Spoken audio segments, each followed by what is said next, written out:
Ketika pemimpin Anda Muhammad, Anda akan melakukan apa yang Muhammad inginkan. Hidup Anda diatur, dikendalikan oleh Muhammad, betul?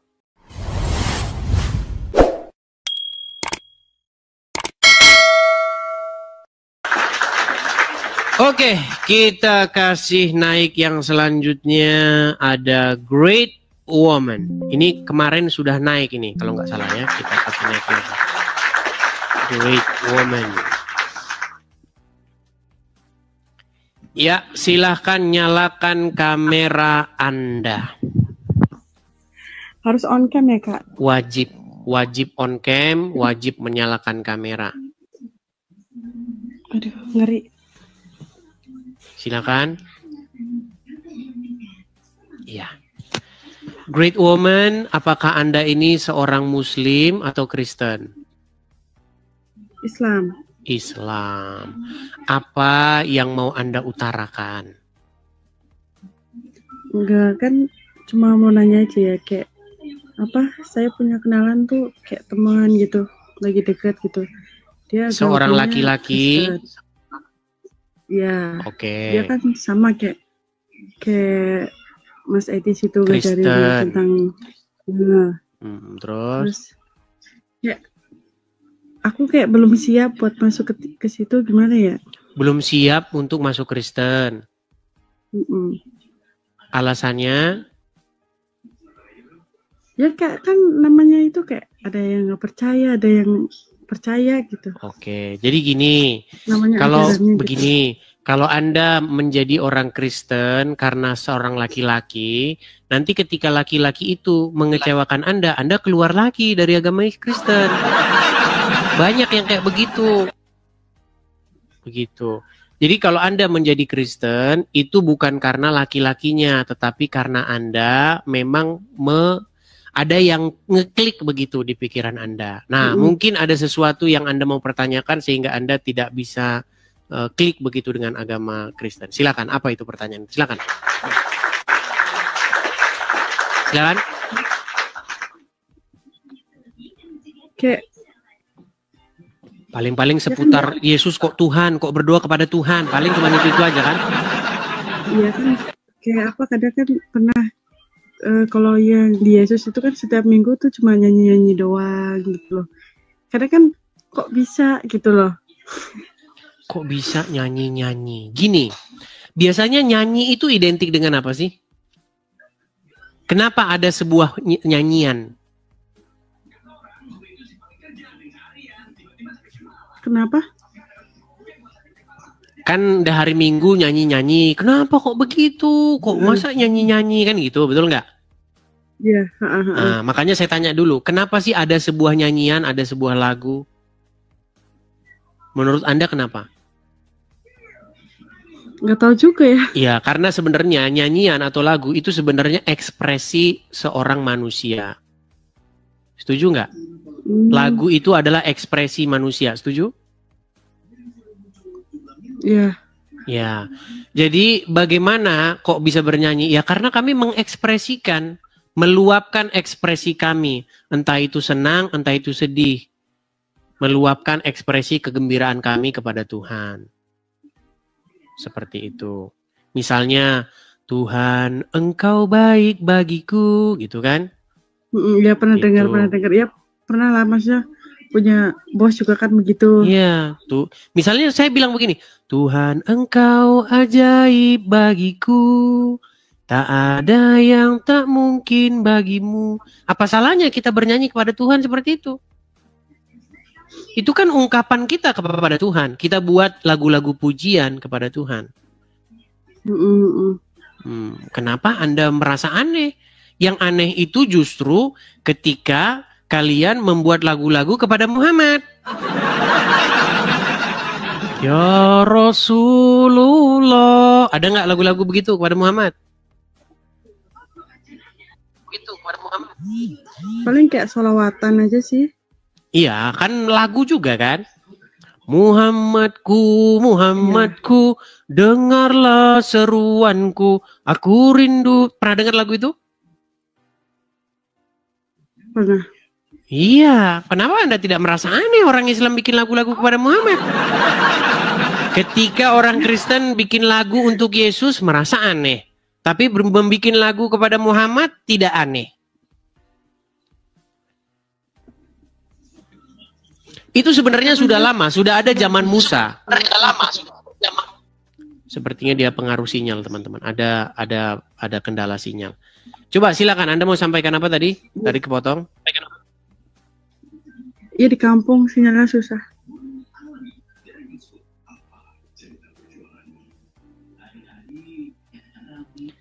Baik, saya akan tunjukkan ya. Itu sebenarnya sudah lama ya. Saya akan tampilkan. Saya tampilkan dari zaman sejak orang Israel keluar dari tanah Mesir ya. Di dalam Keluaran pasal yang ke-15. Saya akan tampilkan dulu ya nih. Ini Keluaran pasal yang ke-15 ya. Kita bacakan yang terjemahan baru saja. Nih ya. Lihat nih. Pada waktu itu Musa bersama-sama dengan orang Israel menyanyikan nyanyian ini. Ya. Bagi Tuhan yang berbunyi dan seterusnya dan seterusnya. Ya, jelas ini. Misalnya kita mulai dari ayat yang ke-15 misalnya ya. Nih. Pada waktu itu, sebentar ya.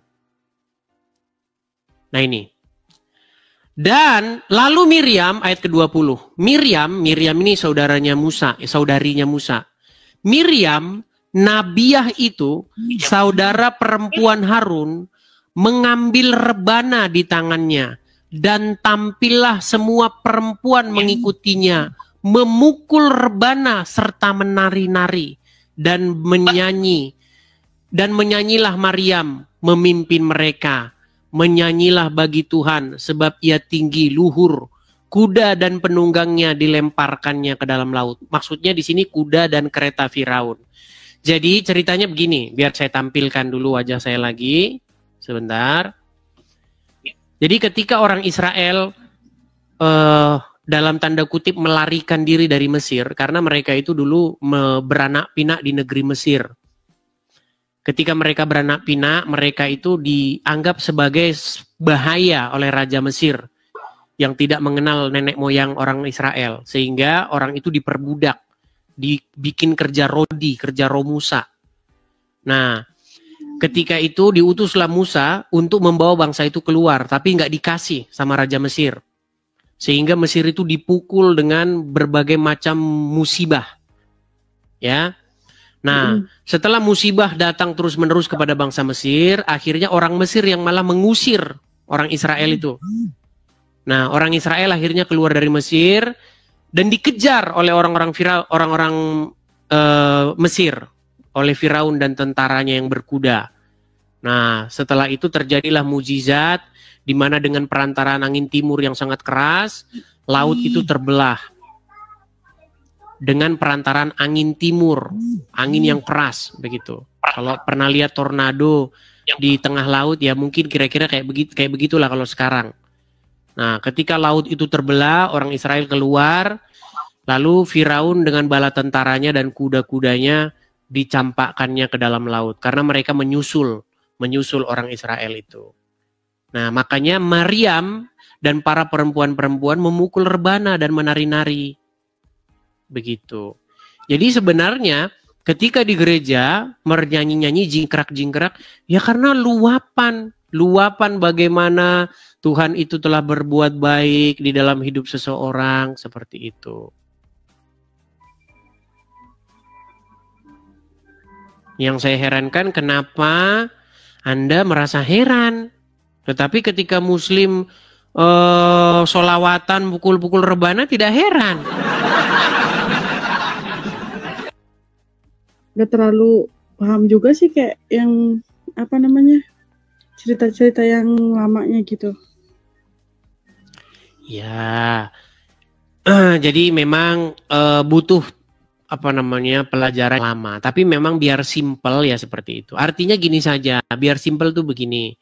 Selama ini Anda kan mengikuti Muhammad. Nah, ganti pemimpin Anda jangan Muhammad lagi. Ketika pemimpin Anda Muhammad, Anda akan melakukan apa yang Muhammad inginkan. Hidup Anda diatur, dikendalikan oleh Muhammad, betul? Iya. Iya, contoh, masuk kamar mandi, pakai kaki kiri duluan. Keluar pakai kaki kanan. Makan pakai tangan kanan, gitu kan? Nah, itu ketika Anda menjadikan Muhammad sebagai pemimpin Anda. Makanya saya sarankan ganti pemimpin Anda, bukan Muhammad lagi tetapi Yesus. Ketika Yesus Anda jadikan pemimpin Anda jadikan yang mengatur, mengendalikan Anda. Yesus tidak menyuruh Anda melakukan hal-hal yang aneh-aneh tadi. Masuk kaki kiri, keluar kaki kanan. Entah apa bedanya masuk kamar mandi, keluar kaki kanan, keluar kaki kiri. Sama aja. Yang Yesus perintahkan supaya apa? Kita saling mengasihi. Kasihi sesama manusia. Jangan membalas kejahatan dengan kejahatan. Seperti itu. Kalau Muhammad yang mengajari Anda, jika kamu bertemu dengan Wahyudi dan Nasrani di jalan, maka desaklah mereka ke jalan yang sempit.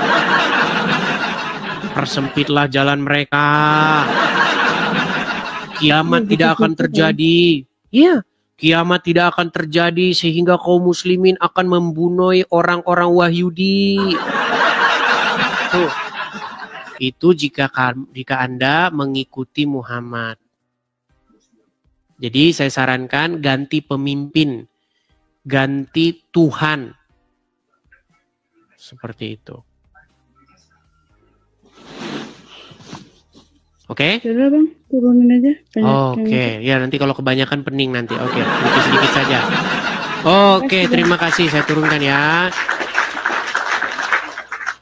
Ya teman-teman, kadang kalau membahas yang terlalu berat-berat itu mereka tidak nyambung begitu.